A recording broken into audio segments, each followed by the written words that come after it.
Assalamualaikum warahmatullahi wabarakatuh. Selamat datang di EduScience Indonesia, channel pembelajaran sains masa kini.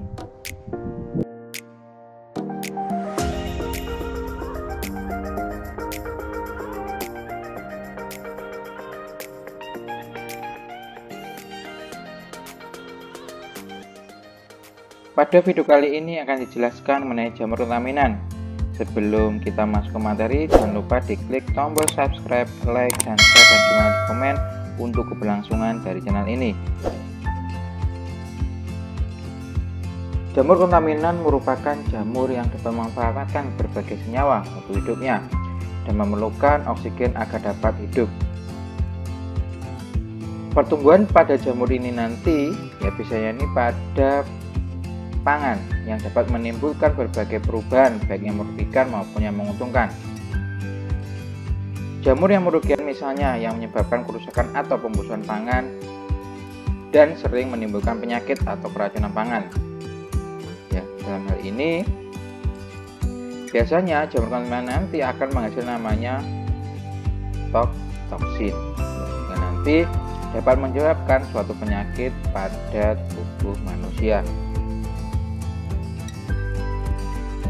Adanya penyebab terjadinya kontaminasi fungi nanti adalah tersedianya media tempat hidup yang mendukung pertumbuhan fungi. Ya, jadi beberapa faktor-faktor yang dapat menyebabkan pertumbuhan fungi kontaminan nanti diantaranya yaitu berupa substrat, ya, kemudian suhu, pH, kelembapan, tekanan osmotik, dan bahan kimia lainnya. Fungi kontaminan nanti dapat berasal dari spora fungi yang berasal daripada udara, tanah, air, ataupun bahan lain yang mengandung spora fungi.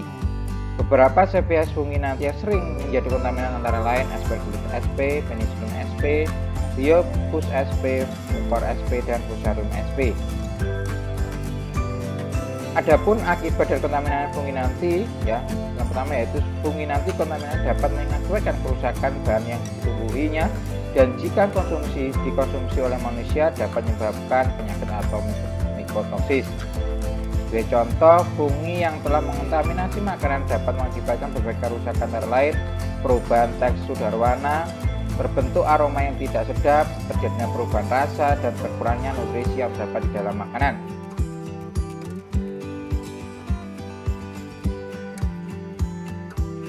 Fungi kontaminan nanti berpotensi untuk menghasilkan racun yang dikenal dengan mikotoksin yang apabila masuk ke dalam tubuh manusia dapat menyebabkan gangguan kesehatan berupa mikotoksis. Setelah itu juga kontaminasi mikotoksin nanti yang dihasilkan oleh spesies kapang kontaminan nanti tertentu mengakibatkan makanan tidak layak konsumsi. Adapun beberapa fungi yang menghasilkan mikotoksin yang sering mengontaminasi makanan antara lain ada genus Aspergillus yang dapat menghasilkan alpha-toksin, kemudian Penicillium yang menghasilkan octatoksin dan patulin, serta genus Fusarium nanti akan menghasilkan fumonisin. Dalam hal ini, adanya mikotoksin nanti dapat mengganggu proses metabolisme tubuh pada manusia. Adapun beberapa jenis kontaminan fungi, ya, kontaminasi fungi nanti ada beberapa jenis, yaitu yang pertama berupa golongan dari Aspergillus sp. Ya. Aspergillus nanti adalah merupakan fungi sporofit yang sehari-hari kondisi dia sangat mudah terhirup ke dalam saluran napas tanpa menyebabkan kelainan. Konidia pada jamur ini nanti yang masuk akan dikeluarkan oleh pergerakan silia epitel toraks atau dihancurkan oleh imunitas tubuh. Dan ini diperlukan faktor resiko yang mengubah pertahanan tubuh dan kemungkinan fungi untuk menyebabkan infeksi. Adapun beberapa kelainan yang disebabkan oleh adanya Aspergillus sp yang masuk dalam tubuh kita, yang pertama yaitu Aspergillonoma, ya, kemudian Allegerbroth pulmonale aspergillosis, dan Aspergillus invasif.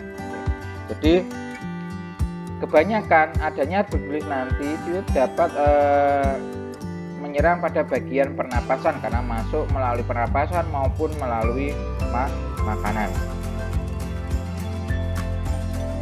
Dalam hal ini Aspergillus nanti dia bersifat kosmopolitan, ya, baik di daerah kutub maupun daerah tropik. Ya, Aspergillus nanti dijumpai hampir setiap substrat pada umumnya. Karena ini spora aspergillus nanti dapat tumbuh pada bagian tumbuhan yang sudah mati atau pada makanan. Dalam hal ini aspergillus nanti merupakan pampang bersepat ya, yang tidak mempunyai spora seksual. Pampang ini nanti biasanya berasal dari ordo Monicales dengan famili Moniciaceae. Adapun beberapa spesies ya ataupun strain yang dapat memproduksi mitotoksin ya ataupun racun, sebenarnya aspergillus flavus nanti dapat memproduksi adanya alpha toksin. Adapun beberapa jenis dari aspergillus nanti ada yang yaitu berupa aspergillus fumigatus, aspergillus flavus, dan aspergillus niger. Tapi dari beberapa spesies nanti yang paling banyak menghasilkan mycotoxin yaitu berupa aspergillus flavus. Ini adalah gambaran dari morfologi dari aspergillus flavus ya. Yang sebelah kiri adalah pengamatan dari penampakan dari kapangnya ya. Kemudian yang kiri adalah dia secara makroskopis. Kemudian epidemiologi dari jenis aspergillus nanti adalah dia berdistribusi pada seluruh dunia ya, tetapi lebih sering pada daerah dengan kelembapan yang tinggi sebenarnya tropis dan subtropis. Jadi jenis jamur aspergillus nanti banyak tumbuh pada daerah yang daerah tropis atau daerah panas dan subtropis, karena di situ nanti tingkat kelembapannya lebih tinggi dibandingkan dengan daerah yang lainnya. Dalam hal ini lingkungan yang lembab dan hangat menunjang adanya pertumbuhan jamur sehingga nanti infeksi lebih sering terjadi. Adapun patogenesis dari jenis Aspergillus aspergillus terutama itu berupa Aspergillus flavus nanti adalah salah satu jamur yang dapat menimbulkan penyakit pada manusia yaitu berupa penyakit ophthalmosis sebesar 42,4%. Ophthalmosis nanti merupakan adalah infeksi jamur kronik atau subakut ya, yang terjadi pada liang telinga luar dan lubang telinga luar ditandai dengan inflamasi dan disertai dengan rasa gatal. Infeksi ini nanti biasanya ditandai dengan telinga yang memerah, ditutupi dengan skoma halus dan mengeluarkan cairan serosogagoinos. Jadi penyakit yang disebabkan Aspergillus flavus nanti dia nanti semacam halnya adanya peradangan pada bagian telinga yang diserang oleh yang namanya jamur Aspergillus flavus. Kemudian juga Aspergillus flavus nanti juga dapat menyebabkan infeksi pada kulit, paru-paru, dan sering menimbulkan kelainan bila terdapat faktor predisposis. Apa itu predisposisi? Ya, yaitu berupa menurunnya sistem imun, penggunaan steroid, penyakit dermatogi, penggunaan antibiotik spektrum luas dan alat bantu dengan sehingga nanti dapat menghasilkan lingkungan yang lembab dan menyebabkan otomikosis. Jadi ada banyak faktor yang menyebabkan adanya serangan dari Aspergillus flavus, terutama nanti pada keadaan lingkungan yang lembab dan juga nanti bagian yang sering terkena dengan air. Adapun penularan dari jenis Aspergillus nanti berupa prehalasi, yaitu melalui alat pernapasan. Jadi spora nanti akan masuk melalui hidung, kemudian masuk ke dalam paru-paru. Kemudian juga nanti dapat melalui preoral, yaitu melalui mulut, yaitu melalui makanan berupa spora ataupun hifa yang masuk bersamaan dengan makanan yang diserang atau dikontaminasi dengan adanya Aspergillus.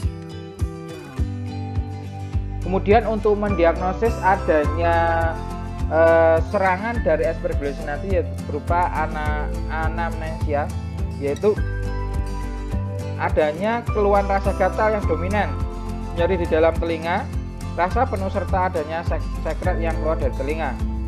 Kemudian juga dapat ditandai dengan adanya pemeriksaan laboratorium yang dilakukan dengan pembuatan preparat langsung maupun dengan pembiakan. Pada preparat langsung nanti skoma yang diambil dari kerokan kulit liang telinga nanti diperiksa dengan KOH 10% dan akan tampak hifa-hifa lebar, kemudian berseptum serta kadang-kadang dapat ditemukan spora-spora kecil dengan diameter 2-3 μm. meter. Kemudian yang kedua nanti adalah jenis Rhizophus sp. Rhizophus ini nanti merupakan anggota kelompok kapang yang tidak bersepta dan membentuk spora myofora dalam sporangium. Rhizophus sp nanti adalah fungi yang terdapat pada makanan yang terkontaminasi melalui air. Dijumpai yaitu berupa warna hitam pada roti dan buah-buahan lunak. Adapun salah satu contoh ya Rhizophus yang dapat merugikan atau mengontaminasi dari makanan sendiri yaitu berupa Rhizophus stolonifer yang termasuk kelas Zygomycetes dan ordo Mucorales. Ya.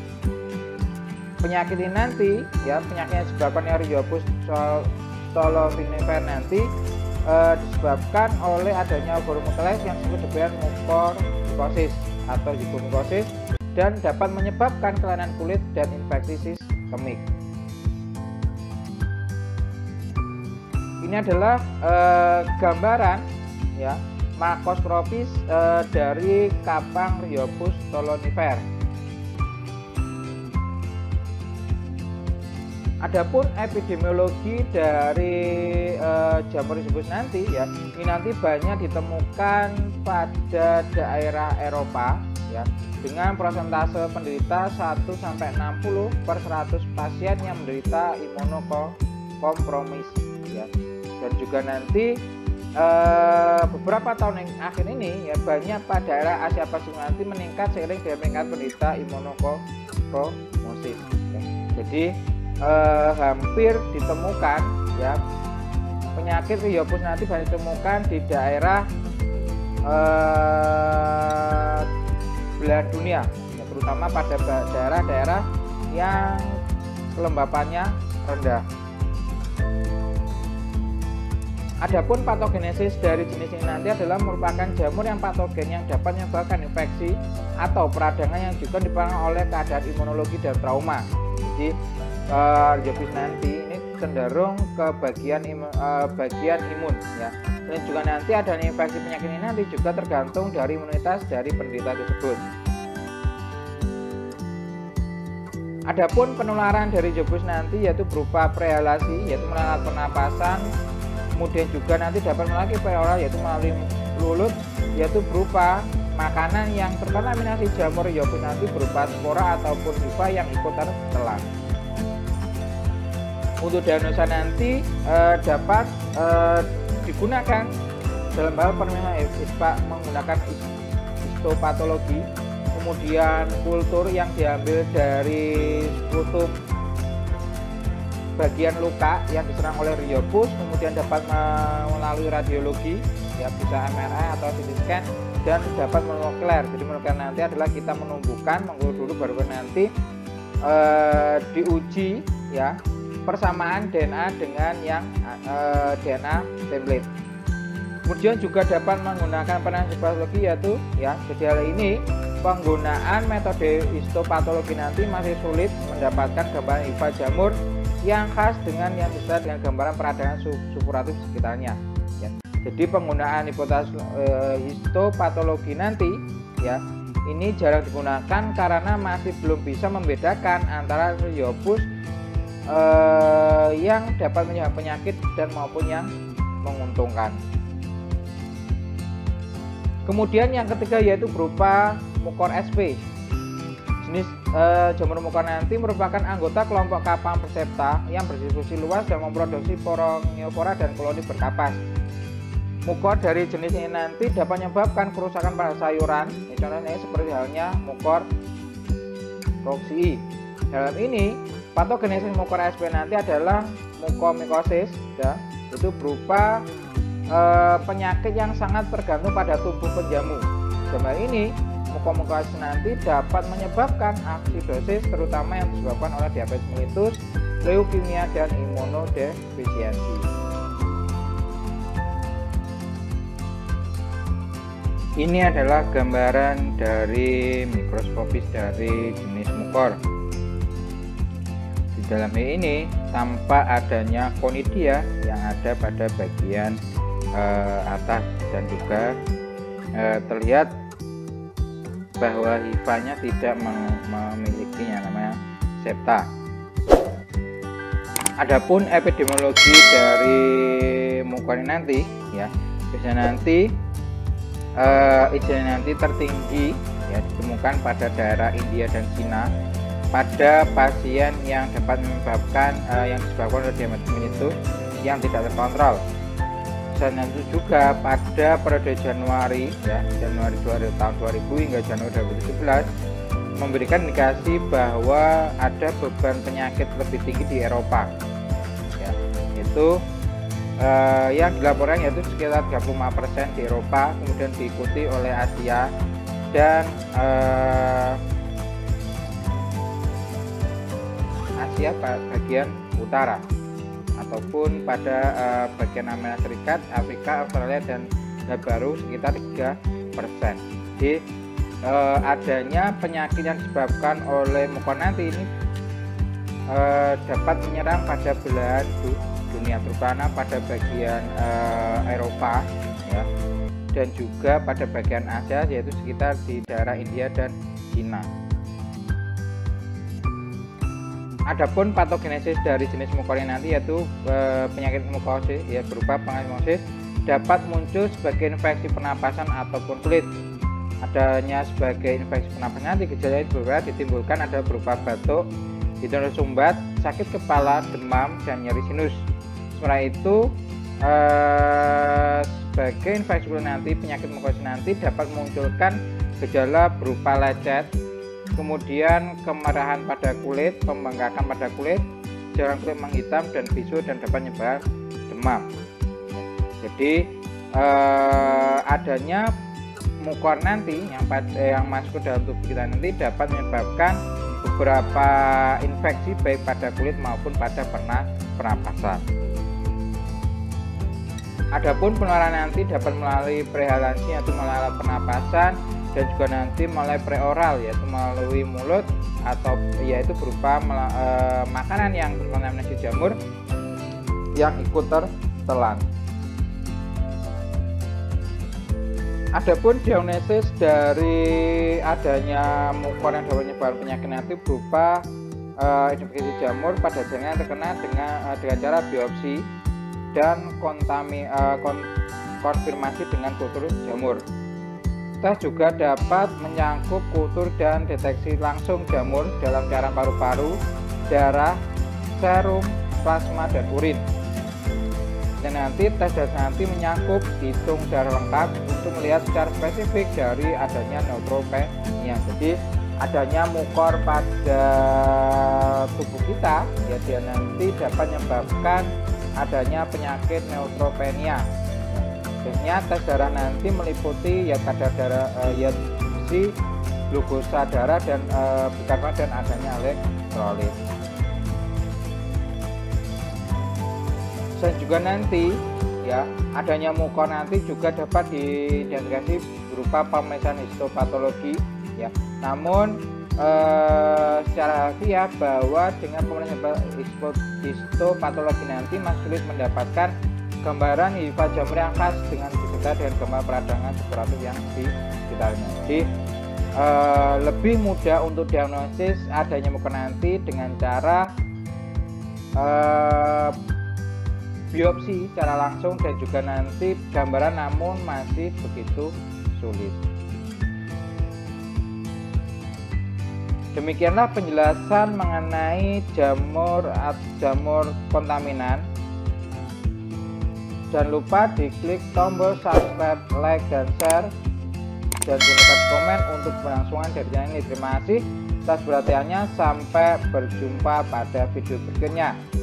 Assalamualaikum warahmatullahi wabarakatuh. Salam EduScience Indonesia.